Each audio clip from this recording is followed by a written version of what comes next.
It's usually a much older man in his, let's say, 50s, 60s, getting with a woman that's like in her 20s. So it's a pretty big age gap. That's a concern where we live, right? Like, I think that anyone here would look at that and say, like, what's going on with that? Hey guys, welcome to the Emily and Todd Podcast. Today we are talking about passport bros. Before we get started, please remember to like and comment on this video, as it really does help with the YouTube algorithm. So Todd, this is sort of gaining momentum, this movement of the passport bros. And it's so interesting. You know, we talk a lot about the struggles in the dating market today that men are having. And this seems to be like some solution for at least a group of men. I would say it's a potential solution for a significant amount of men. Okay, so let's think about this. You know, what the data is showing right now is that in the West, 80% of men are unattractive to women. And so that number's huge. It's huge. And, you know, whether it's completely accurate or not is kind of irrelevant, but it shows the trend of where we're going. And so typically men, and I'm sure you said this on your TikToks at some point, you know, if they're not wanted, then they don't stick around. No, they're not going to beg. Like, they want that reciprocation. Exactly. It started with me speaking with Wheat Waffles about geomaxing. And so, you know, his whole thing was, okay, you know, most guys would have a better chance in Southeast Asia. And Southeast Asia is a big place. So I have a close friend of mine, you know her. Her name's Lisa, and she's a world traveler. She's been almost every place in the world. And so I asked her, I said, within Southeast Asia, what's the best spot for an American guy to go if he wanted to meet a woman? And she didn't even have to pause. She just said, the Philippines. Wow. Is that because, like, she knows of it as a place where men are doing this and they're going there and they're finding success? Or is it just that there's a lot of women there that are looking to marry? Like, what is it about the Philippines? Well, it's a lot of factors. So the first factor, which is huge, is the fact that every Filipino woman speaks English. Okay, so you don't have the language barrier. Exactly. And so it's one of those things where they're brought up in school to speak English, and they're fluent in English. So that's different than a lot of Thailand, Vietnam, you know, Laos, those type of countries where there is that language barrier there. And not saying that you can't circumvent that, but it's something that's going to be, you know, much more difficult to navigate.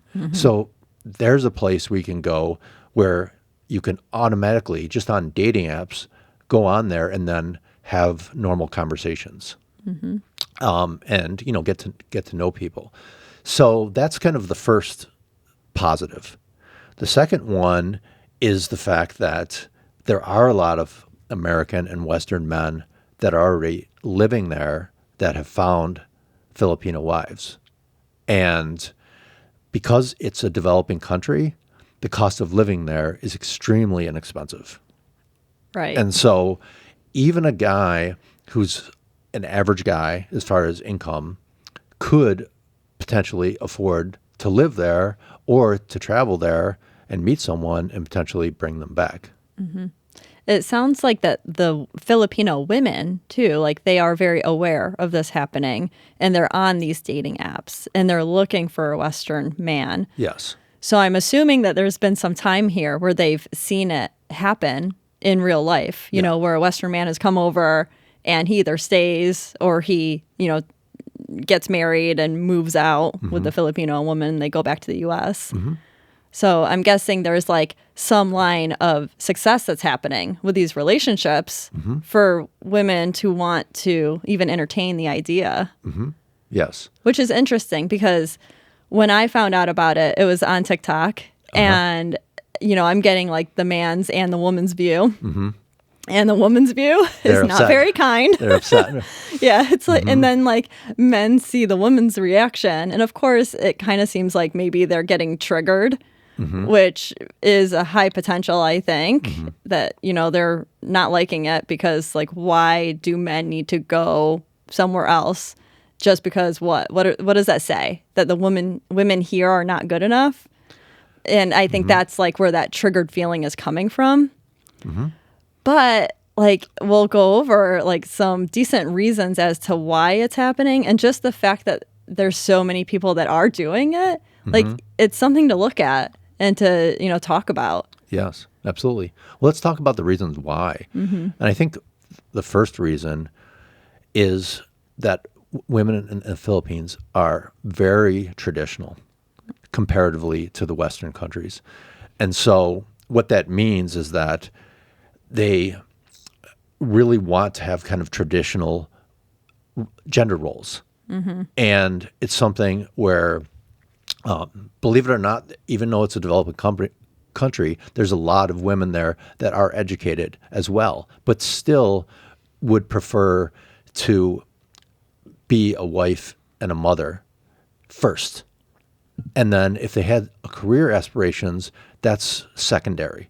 Where in the U.S., it's kind of reversed. Yeah. And so it's something that and this can appeal to guys of almost all ages. So if you're a young guy, for example, let's say you're 23 years old and you're just doing terrible here, you can go over there and you can meet a 19, 20-year-old woman, and she's ready to go down that path of, a long-term relationship and, potential marriage at that age, where here it's very different, where women are just, kind of getting started and things of that nature. Yeah, I'm wondering if depending on age, there's different motivators though, right? So like, I imagine if you're a young guy here, that your motivation is that you're not having any success and you want a woman in your life. Yes. They may not necessarily know if they want to get married right off the bat, right? So it could just be that they're looking for a relationship with a woman. So I totally get that. There's a lot of different motivations. I mean, I think that there could be people that go there just because they want to go on a sex tour, for example, or so that's different. what I wondered. But see, here's the research that I've done is that there's essentially kind of, and this is overly simplistic, but two kinds of Filipino women that kind of on these sites. One is just they're out for your money and they want to sell you videos and photos and things like that. Or if you went there, they're essentially prostitutes. And the other group of women is almost the exact opposite, where if you even mention sex or anything that has to do with that, they will cut you off right there.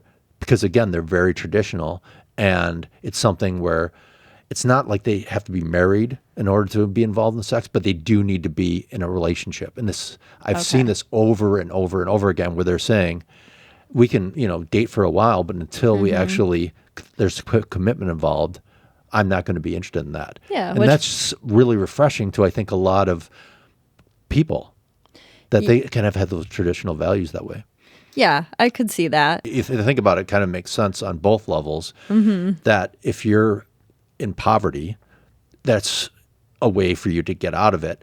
But the other thing is that it's really about that these women are very attracted to Western men, because on average, Western men of all different races are taller. And also what the research I've done has come up with as well is that they find them to be more serious and to be more kind and respectful to the men of that country. So you have the average height of a Filipino man is 5'5". And so right now, if you're just an average guy, you're 5'9", you're already 4 inches taller. Yeah. So you tower above any Filipino man. And so for them, that's huge. And then the other drawing factor is it's very culturally wanted. I don't know how else to say it, except for to have babies that are biracial. Wow. Yeah. So it's something where it gives them kind of the best of like three things. So they're going to have probably some level of financial security for the first time in their life. Because even college graduates there, make about $20 to $40 per day, and most of them work in call centers in the major cities because there just isn't, besides farming, there isn't a lot of industry there. And so it's something where it's really difficult to make a living, even with a college education. So you have women who are educated and intelligent, they just don't have opportunities. So if they're able to align with a man that's able to help support them, then that's, of course, a plus, a positive. Right. And so that's the first one, is that's going to be very attractive. Second is just kind of looks. They're attracted to, right. Again, and it doesn't have to be Caucasians. It can be black guys that, it doesn't matter. And so it's one of those things where that is probably high in second. And then the third one is the biracial babies. Yeah. So this is interesting, right? Because I feel like going back to the videos that I saw on TikTok of women being upset about this whole movement of passport bros, is that they're kind of saying these women over there don't know better and they're being taken advantage of. But kind of those things that you just said, the benefits to the women are very similar to, other than the third, very similar to the benefits that women have here when they're looking for a high value man, right? They're looking for a man that can support a family. And that, of course, includes finances. And then somebody that they're attracted to. Exactly. So, just the fact that you're talking about reason 2 for Filipino women is that they actually find these Western men to be attractive.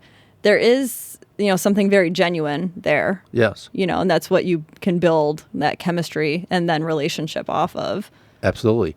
And so for the average guy or even the below average guy, you're seen in that context as somebody who's extremely attractive. And so it's something where it's kind of like reversing time in a way, as far as, kind of how the dynamics of men and women, was kind of traditionally here. And so it gives guys, again, I think of pretty much all ages, an opportunity to meet someone that they can connect with, that, they can potentially have a relationship or marriage with. And the other thing that in my research I've come up with is that a lot of these women are they're super sweet. They're just very happy because that's kind of the culture there. Yeah. What else is different about their culture? Because I imagine the families are kind of closer knit together, Yes. right? Well, that's a survival tactic, is that the families are very closely knit and support each other. And the other interesting thing, a lot of people may not know this, is that most of the country is Roman Catholic because, it was probably a couple hundred years ago, they were colonized. And to this day, even though the colonization is over, the remainder of the country is Christian. So if you're a Christian person, that's even better. Yeah. So, but at the same time, if you're not, a lot of these women are not judgmental. They will keep to their faith, but they will be okay if you don't feel that way. The one thing I also learned is that right now, it's mostly older guys that are doing this. But the reality is that there's most of the guys in the dating age market, they're struggling right now. Yeah. But there's a huge market there if they're able to accomplish this. Yeah. This is my theory on that too, because I'm curious to see over time if the younger generation, the Gen Z guys right now, kind of pick up in this movement and they start doing it. My theory is that they're not. And the reason I say that is because I think that there's a huge difference in what's expected within a relationship between these last 3 generations that we're looking at, right? And I think that for older single guys, they want traditional, but like what we've talked about before, they are most attracted to a younger woman. Well, all the younger women around here right now are, if they're in that Gen Z category, they're more modern. They want a more equalized, 50-50 relationship. And they're less traditional. There's still some out there, but I just think that as a whole, it's a minority. It's a minority. Yeah. So I think that guys that are within the Gen Z category right now, they are a little bit better equipped. And I think that they are okay. Many of them are okay with a more of a 50-50, like non-traditional. What they're not okay with in the dating world, and this is what I speak to, is like the complete unevenness when they're dating, you know, and just the no reciprocation. I think that like once they're in a relationship, that's when women of that generation will start giving, but it's like a man has to do it first. So I think like as far as in a relationship, what we're talking about, I think that men of that generation are a little bit better equipped to be okay with, you know, women in that same kind of thought process of wanting 50-50. Yeah, I hear you. I think, though, that these guys are massively struggling with women in their own age demographic because of dating apps and social media and everything we've discussed 100 times. So it's something that I think for me, talking to some of these guys, probably the biggest barrier initially would be the fact that they would kind of see that as kind of giving up. Yeah. And, you know, it's one of those things where like a middle-aged guy or an older guy, like they don't care about that. Well, that's like the other perception of what people think. Yes. Totally understand that. Totally agree. And well, the other thing too, though, is that if this guy is in his 20s, like we've talked about, his highest potential of getting a relationship is really coming soon. You know, it's like, it's when he's in his 30s. So for him to, you know, kind of give up on the women that are already around him in his country, like maybe that's a hard step too. But I think what a guy should do, if they're watching this, is they should really evaluate, let's say they're 24. They should evaluate what the results are right now. I think that there's a lot of pluses that go into this. Let's say you decide, okay, you know, I'm going to try to move there. And you have the ability to do that. That's a big change. Yeah. Well, here's the thing, though. Let's say there's a lot of people that have potentially jobs that are work from home. You know, they may be in IT or programmers or things like that where they can work mobily, and it doesn't really matter where you work. So it's something where if you go over there and you're making like even a decent average salary, you're going to live like a king there for one. And two, because of the fact that the family systems are so intact there, you're going to have a whole family system that maybe you don't have here. Yeah, you have that. Like, I feel like that's really dying off, especially here, where like, you know, immediate families are just moving out of state, oftentimes spread across the country. Exactly. And I've seen some creators on YouTube, and, you know, they're probably pretty easy to look up, but of guys who have moved over there and gotten married, and they just talk about how they feel this great sense of community that they never felt in their lives before, or at least, you know, in recent times. So it's something where, they have the ability to like have beachfront property and, you know, and also have, you know, really friendly extended families, you know, come together. And then there's other Western men there as well that they can be friends with. Right. So, gosh, I would think that would create even another whole community outside of the family, is just connecting with even other men that are also from the U.S. Yes. And that's another thing that men are really struggling with nowadays here. Yeah. Is really having that like friends unit. Yes. Now there's some barriers as well, and we can discuss those because we want to give our audience a really authentic, you know, realistic approach to this whole thing. And so I think, you know, some of the barriers are, and this is, you know, kind of uncomfortable to talk about, but I really believe that there's a risk if you meet a woman there and you bring her back to the U.S. Why? What's that risk? I think the risk is that she gets westernized and she finds the Instagram, or she goes to the gym, or she, you know, ends up deciding to get bored one day, goes on Tinder and realizes what her true value is. Yeah. And then there could potentially be monkey branching involved. Yeah. And that's where I say it's a risk, but if you stay with someone that's close to your age range, then I think that risk can be mitigated. Right. So if it's a guy who's my age who's bringing over a 20-year-old, like that's just dumb. Do you know what I mean? Because you're just asking to get monkey branched. You have to be careful, really, about her motivations, too, because she could have that thought process even to start with, right? Because potentially. But is that, like, for her to get that visa, is that relationship required? I'm assuming. You would have to, yeah, that's something where you would have to say that, okay, this person is coming over and I'm going to make sure that if they can't provide for themselves economically, that you can do that. So they have to be sponsored. But again, that's a step down the road. Yeah. If you were going to go that route as far as bringing them home here. Mm-hmm. And then the other barrier, if that was your intent, because like a lot of guys don't want to go live in the Philippines, let's be honest. Yeah. The other thing is that the families are, many of them are poverty stricken. Mm-hmm. And so a lot of times, and I've worked with couples, actually too, that were in this situation. Women weren't from the Philippines, but they were from Southeast Asia. And the expectation was that they send money back to the families in order to help provide for them because they kind of escaped that.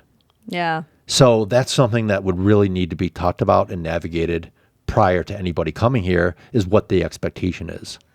Did those couples that you worked with, did they do that? Or were they talking about it after already being married? They were talking about, that's why they were coming to see me, because it was causing stress in the relationship, because the amounts of money that they were willing to send over was different. And so I had to kind of help navigate what was kind of a middle ground that they were both okay with. I'm curious, what was the amount like? I'm trying to remember.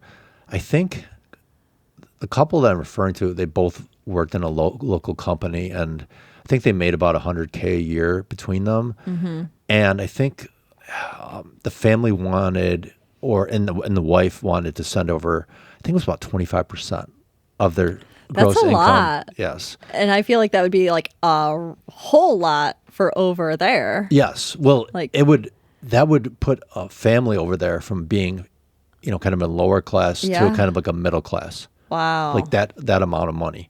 Wow. So it's something where you could see, like, from the woman's point of view, she loves her family. And think about your own family, Emily. Yeah. If they were struggling and you moved to another country and you were away from them and you had the money to provide for them and you knew that it would really increase their quality of life, it'd be hard to not want to do that. It would be very hard not to want to. And I can see how this is sort of a cycle, right? Because then there's other women over there in the Philippines that are seeing families go from poverty to middle class, and they know the cause of it is just from, a Western man marrying. That's crazy. Like, of course, there's going to be more women interested, and that's probably why there's so many on these apps. Yeah. Well, they look at it as a way to escape and a way to help their family. Yeah. And I don't see anything negative about that. I think that's just human nature. Yeah. See, though, like, I think a lot of women that hear that have problems with that. A lot of Western women.